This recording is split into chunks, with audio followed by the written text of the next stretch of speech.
Hello दोस्तों, मैं लखपत कुमार आपका यूपीएससी फाइटर 100 में बहुत बहुत स्वागत करता हूं।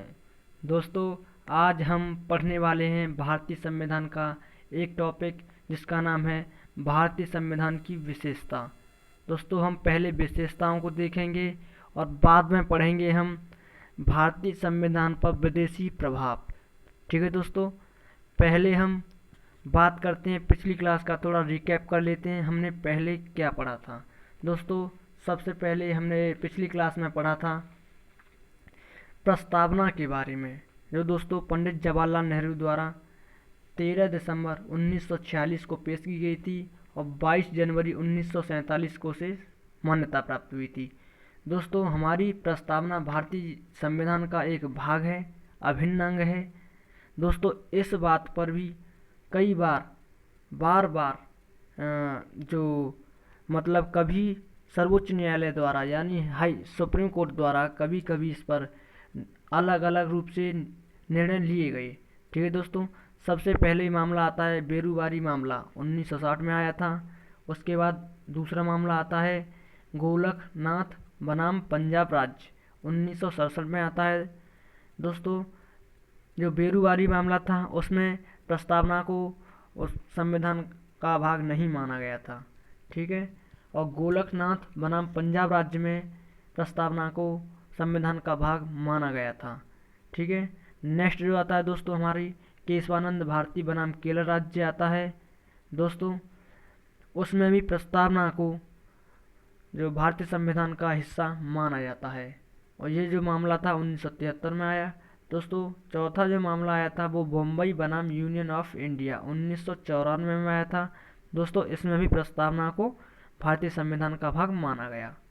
ठीक है, पिछली क्लास में हमने यही जाना था और आज हम बहुत ही प्यारा सा टॉपिक पढ़ेंगे।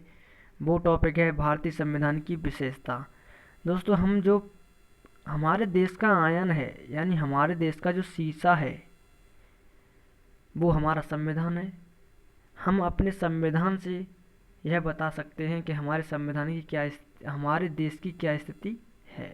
ठीक है दोस्तों, अब हमारे भारतीय संविधान में क्या कुछ अलग है, क्या कुछ विशेषताएं हैं। अब हम उन विशेषताओं को बारी बारी से देखेंगे। ठीक है दोस्तों, सबसे पहले हम देखेंगे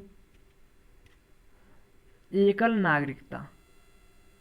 दोस्तों, हमारे भारतीय संविधान में एकल नागरिकता का प्रावधान है। ठीक है दोस्तों, एकल नागरिकता क्या होती है ये अभी चलो जानते। दोस्तों, एकल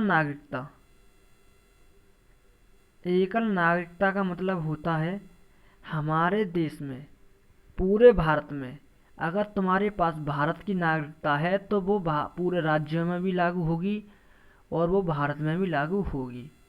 अब दोस्तों कहीं कहें कि हमारे यहाँ एकल नागरिकता है तो दोहरी नागरिकता कहाँ पर होती है। दोस्तों, यूएसए, जो यूएसए है या अमेरिका है वहाँ पर दोहरी नागरिकता है। अब दोहरी नागरिकता का मतलब क्या होता है दोस्तों, वहाँ पर जो स्टेट होते हैं यानी जो राज्य होते हैं वहाँ की नागरिकता लेना भी अनिवार्य है और जो केंद्र है वहाँ की भी नागरिकता लेना अनिवार्य है।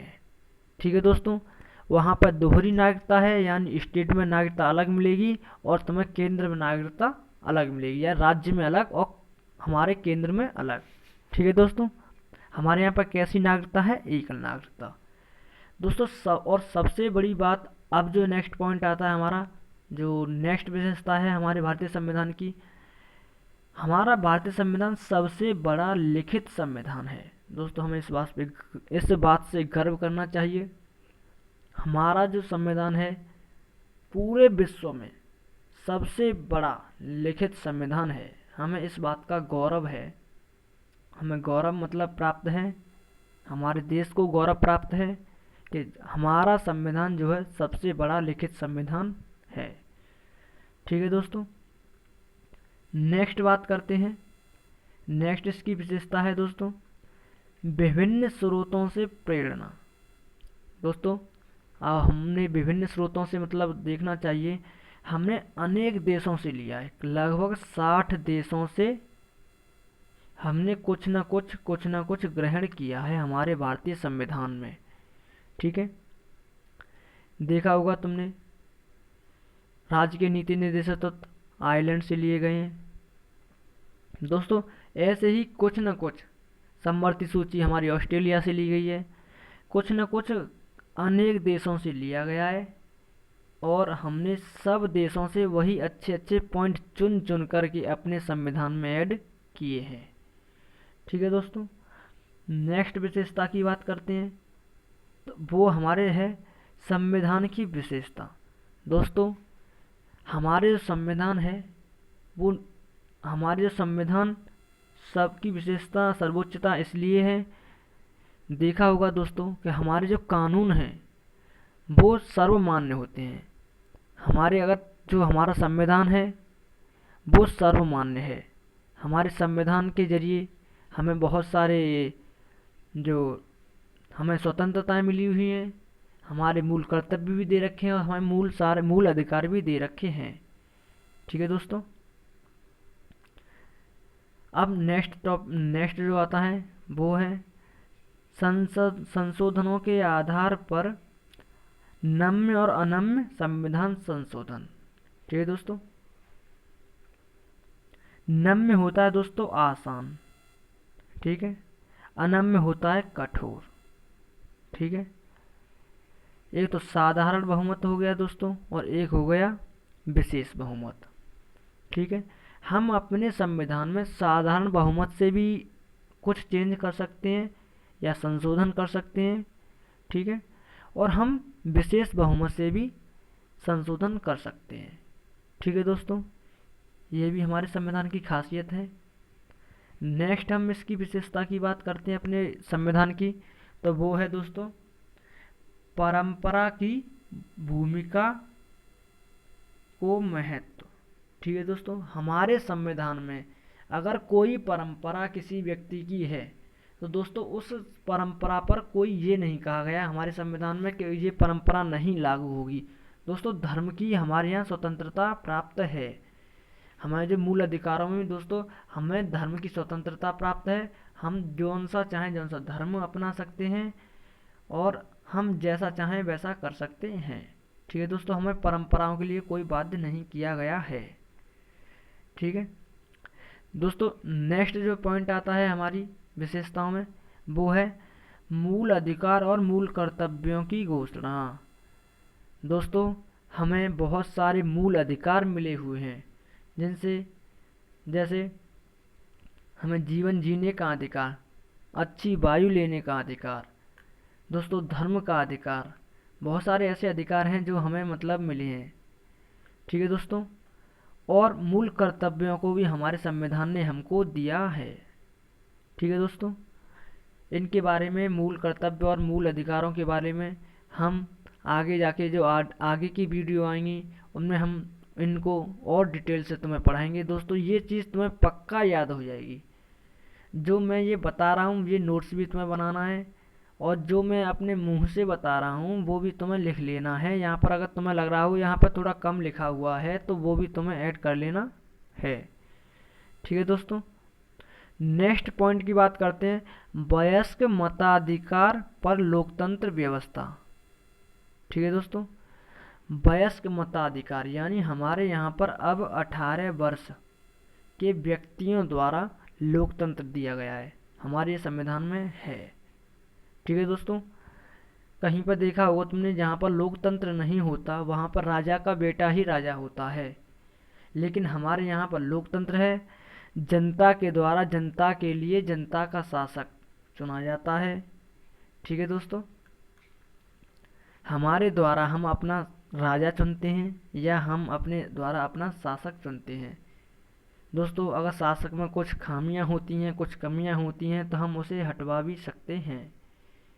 ठीक है, या अगली बार जो इलेक्शंस होंगे हम उसमें उसे निर्वाचित नहीं होने देंगे। ठीक है दोस्तों, इसीलिए हमारे यहाँ पर कैसा ही व्यवस्था है, लोकतंत्रात्मक व्यवस्था। वो हमें ये जो व्यवस्था हमें किसने उपलब्ध कराई है, वो हमारे भारतीय संविधान ने। ठीक है दोस्तों, नेक्स्ट पॉइंट की बात करते हैं, तो नेक्स्ट पॉइंट क्या है दोस्तों, कानून बनाने की शक्ति संविधान में निहित है, संसद में। ठीक है दोस्तों, संविधान नहीं, यहाँ पर सॉरी थोड़ा कट गया है, संसद है दोस्तों। कानून बनाने की शक्ति संसद में निहित है। दोस्तों संविधान में, भारतीय संविधान में ये दे रखा है कि कानून बनाने के लिए विशेष अधिकार किसका रहेगा, संसद का। दोस्तों संसद हमारे लिए या हमारे देश के लिए कानून बनाती है, और दोस्तों कानून बनाने का अधिकार किसने दिया है, भारतीय संविधान ने संसद को। ठीक है दोस्तों, ये भी हमारे भारतीय संविधान की विशेषता है। नेक्स्ट बात करते हैं, तो नीति निर्देशक तत्वों का समावेश। दोस्तों ये हमारे राज्यों के लिए बहुत ज़रूरी होते हैं। राज्य के इन्हें सीधा कहते हैं नीति निर्देशक तत्वों की जगह कहते हैं राज्य के नीति निर्देशक तत्व।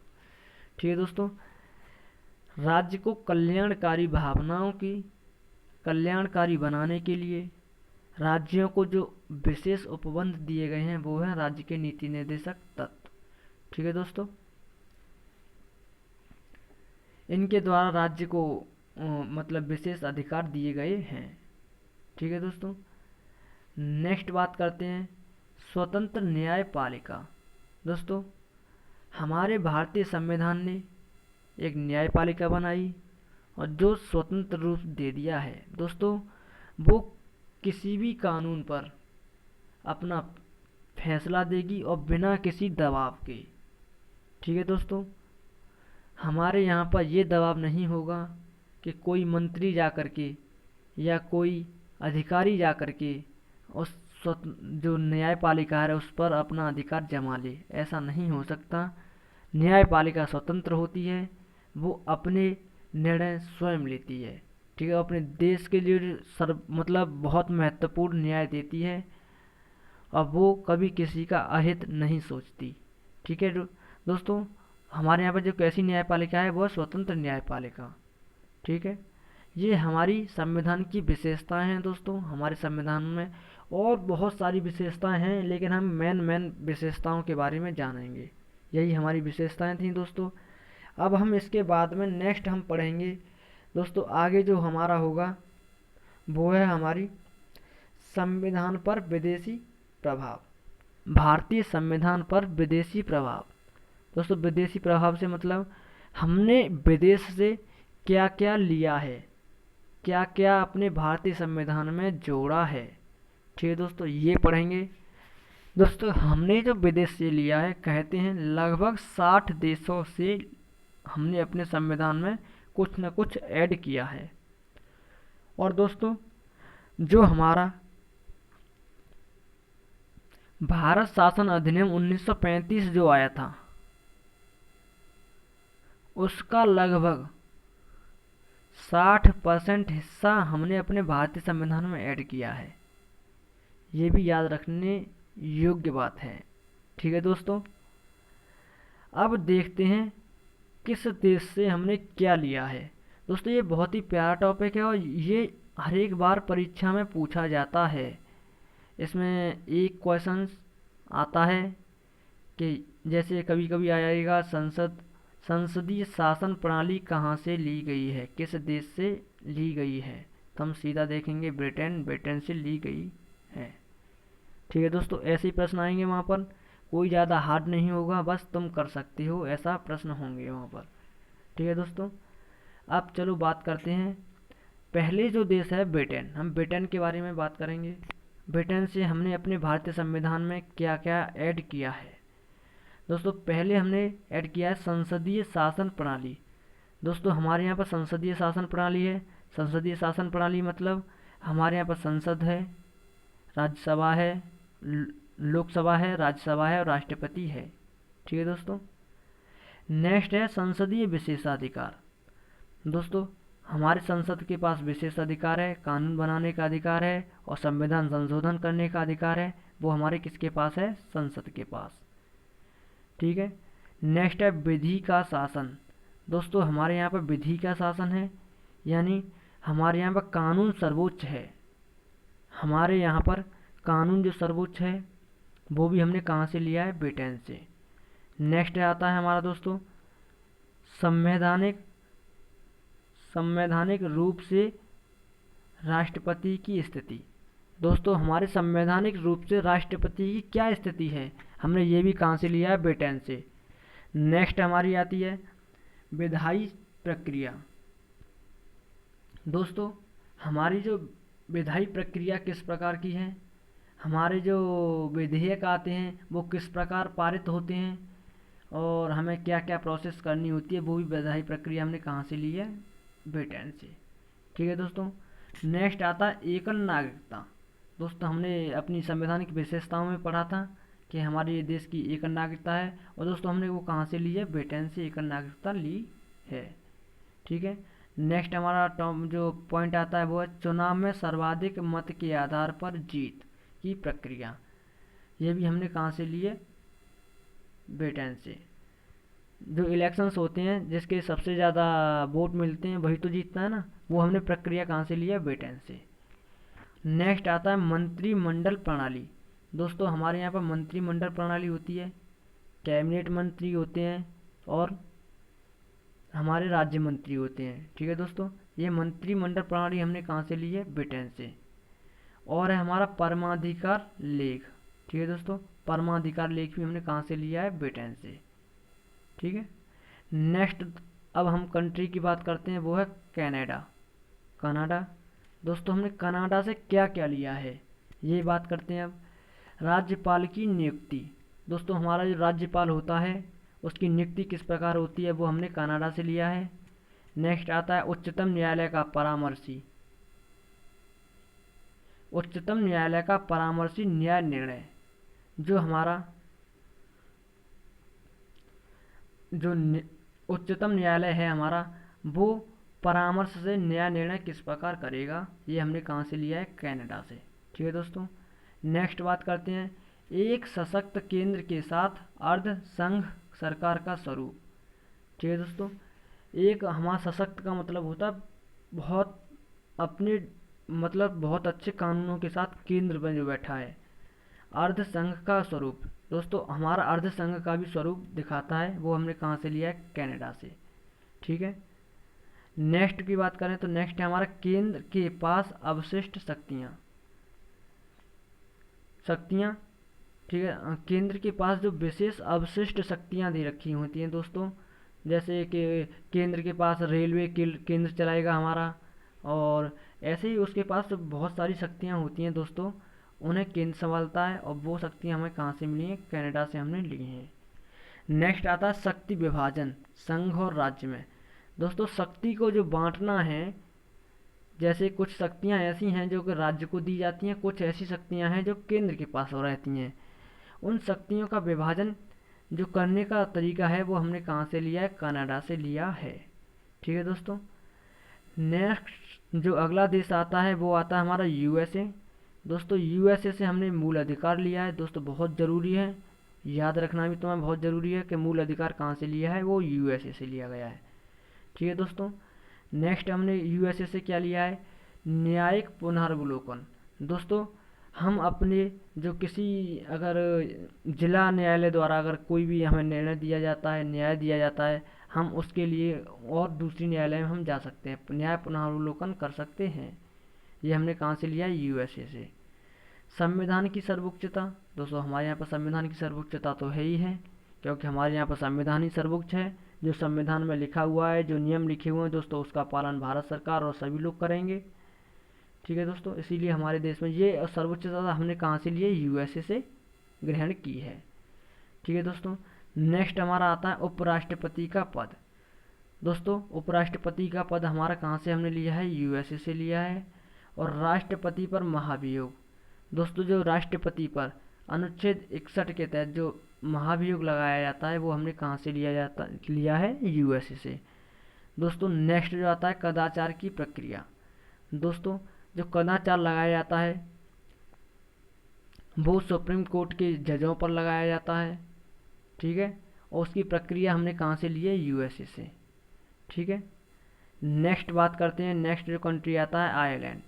दोस्तों आयरलैंड का तो बहुत बार प्रश्न पूछा जाता है कि राज्य के नीति निर्देशक सिद्धांत कहाँ से लिए गए हैं, वो हैं हमारे आयरलैंड से।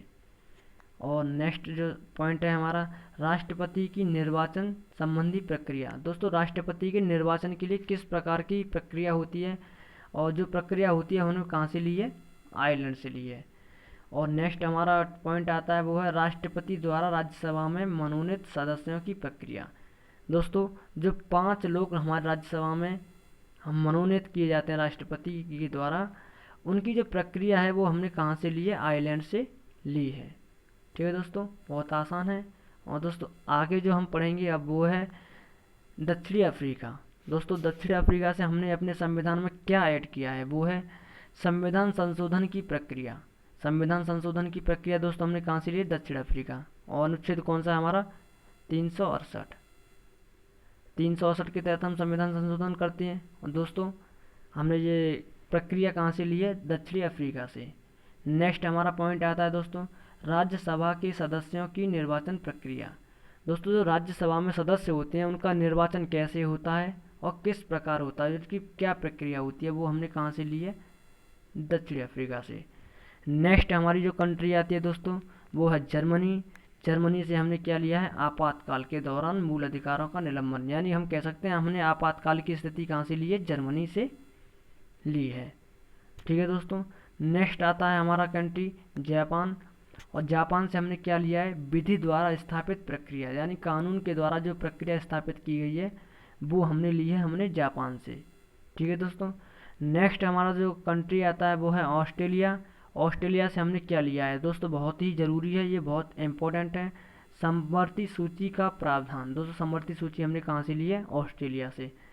और दोस्तों हमने क्या लिया है, संसद के दोनों सदनों की संयुक्त बैठक। दोस्तों जो कभी कभी जब बिल पारित नहीं हो पाता है तो राष्ट्रपति एक संयुक्त बैठक कराता है। दोस्तों वो संयुक्त बैठक हमने कहाँ से ली है, ऑस्ट्रेलिया से ली है। और दोस्तों उद्देशिका की भाषा, यानी प्रस्तावना की जो भाषा है वो हमने कहाँ से ली है, वो भी हमने ऑस्ट्रेलिया के संविधान से ग्रहण की है। ठीक है दोस्तों, नेक्स्ट जो कंट्री आता है पूर्व सोवियत संघ, या अब कहते हैं उसे रूस। ठीक है दोस्तों, हमने रूस से क्या लिया है, मूल कर्तव्य, यानी हमारे क्या कर्तव्य हैं वो भी हमने कहाँ से लिए हैं, रूस से लिए हैं। प्रस्तावना में दोस्तों सामाजिक, आर्थिक और राजनीतिक न्याय। ठीक है दोस्तों, वे 3 प्रकार के न्याय दे रखे थे, सामाजिक, आर्थिक और राजनीतिक न्याय। वो तीनों प्रकार के न्याय हमने कहाँ से लिए, रूस से ग्रहण किए हैं। ठीक है दोस्तों, ये बहुत इम्पोर्टेंट टॉपिक था और यहाँ से मुझे लगता है वनडे एग्जाम में तो हर एक बार एक प्रश्न पूछा जाता है, और ये एक बार अगर हम इसे याद कर लें तो ये आसान भी है और 1 नंबर हमें प्राप्त ही हो जाएगा। ठीक है दोस्तों, ये नोट्स बना लेना है और नोट्स बनाने के बाद ये ढंग से याद कर लेनी है। अब दोस्तों अगली वीडियो में जो हम पढ़ेंगे वो पढ़ेंगे दोस्तों संविधान के भागों के बारे में और संविधान की अनुसूचियों के बारे में। ठीक है दोस्तों, उसके बाद हम अपने संघ एवं राज्य क्षेत्र दोस्तों हम भागों की तरफ बढ़ते जाएंगे और एक एक करके सारे चैप्टर्स को फिनिश कर देंगे।